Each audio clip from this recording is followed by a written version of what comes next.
నమస్తే ఫ్రెండ్స్, మా అమ్మాయి ఎగ్ ఫ్రైడ్ రైస్ చేయమని అడిగేసరికి దుర్గా ఈరోజు ఎగ్ ఫ్రైడ్ రైస్ చేయడం మొదలుపెట్టింది. సరదాగా మనం దానికి రన్నింగ్ కమెంటరీ ఇద్దాం.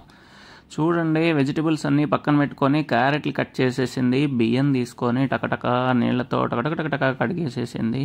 కొలతకు నీళ్లు పోసేసి పొయ్యి మీద అన్నం వండటానికి ముందు రైస్ పెట్టేసి అది ఉడుకుతూ ఉండే లోపలనే ఉల్లిపాయలు, క్యారెట్లు, కొత్తిమీర అన్నీ కడుక్కొని రెడీగా పెట్టింది. ఇటు చూస్తే అన్నం ఉడకటం కూడా అయిపోయిందండి. అప్పుడు బాండీ పెట్టేసి దానిలో కొంచెం నూనె పోసి ఉంచింది. తర్వాత క్యారెట్లు అన్నీ రెడీగా మొత్తం టకటకగా చాప్ చేసేసుకొని పెట్టింది. ఉడికిన అన్నం కొంచెం పారుతుంది కదా అని చెప్పేసి పక్కన ఆరబెట్టింది అనమాట. ఇదేదో ప్రియా మసాలా అంట తెచ్చింది. తర్వాత ఆయిల్ కాగిన తర్వాత దాంట్లో 2 గుడ్లు టపక్ పగలగొట్టేసి వేసింది.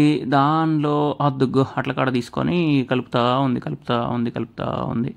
తిప్పేసింది, మంచిగా తిప్పేసి దానిలో ఇప్పుడు ఏమేస్తుంది నాకు తెలిసి అన్నం. అదుగో అమ్మో, అన్నం వేసిందా లేదు, దానిలో వేసినట్టు ఉంది. ఉల్లిపాయలు, క్యారెట్లు, పచ్చిమిరపకాయలు అన్నీ ఏదైతే కట్ చేసి పెట్టుకున్నదో అవన్నీ కూడా కొంచెం వేసి కొత్తిమీర కూడా వేసిందండి. కొత్తిమీర వేసేసింది. మళ్ళీ టపటపా తిప్పుతానే ఉంది.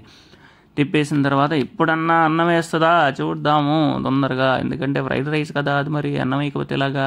అది కొంచెం సేపు వేగాలనుకుంటా కదా, అందుకని ఇప్పుడే అన్నం వేస్తున్నట్లేదు. ఈ లోపల ఉప్పు, కారం, పసుపు డబ్బాలు తీసి పక్కన పెట్టింది. అదిగో ఉప్పు వేస్తుంది, అందులో కొంచెం పసుపు కూడా వేసింది. పసుపు వేసింది, మళ్ళీ తిప్పుతానే ఉంది. మళ్ళీ తిప్పుతూ ఉంది. పొగలొస్తూ ఉన్నాయి. అందులో మాడిపోద్దేమో కన్నా కొంచెం సిమ్లో ఉన్న పెట్టిందో లేదో. అప్పా, ఇదేంటిది? సోయా సాస్ వేసినట్టుందండి. తర్వాత ఏదో మసాలా వేస్తున్నా. ఇందాక ఒక ప్రియా మసాలాది ఏదో ప్యాకెట్ చూపించింది కదా, అదేంటిదో నూడిల్స్ మసాలానో ఫ్రైడ్ రైస్ మసాలానో అన్నట్టుంది. అదేసి మళ్ళీ మొత్తం కలిసేదాకా మంచిగా తిప్పుతూ ఉంది. తిప్పింది, చూద్దాము. తర్వాత అమ్మయ్య, ఇప్పుడు వచ్చింది చూడు అన్నం పాటు కోసం. టకటకా కలిపేసి కొంచెం అన్నం ఆరినట్టుంది. ఆరిన అన్నాన్ని తీసుకొని ఇద్దరికి సరిపోయినట్టుంది. ఇద్దరికి సరిపోయేంత రైస్ని ఫస్ట్ ఒక వాయిలాగా వేసేసింది. చక్కగా మొత్తం కలుపుతూ ఉంది. ఎగ్ ఫ్రైడ్ రైస్ని చేస్తూ ఉంది. ఇదైతే మాత్రం చక్కగా ఎగ్ ఫ్రైడ్ రైస్ లాగానే వస్తుంది. దాంట్లో కారం వేసిందండి.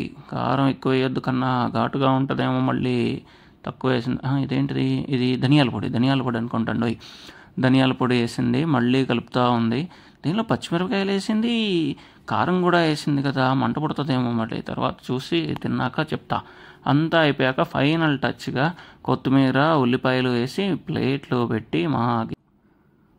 సో చక్కగా అయిపోయిన ఫ్రైడ్ రైస్ని తినేసాము. నిజంగా చాలా బాగుంది, కానీ నేను చెప్పినట్టుగానే కొంచెం ఘాటుగా ఉంది. బట్ మేము స్పైసీగా తింటాం కాబట్టి వి లైక్ దట్.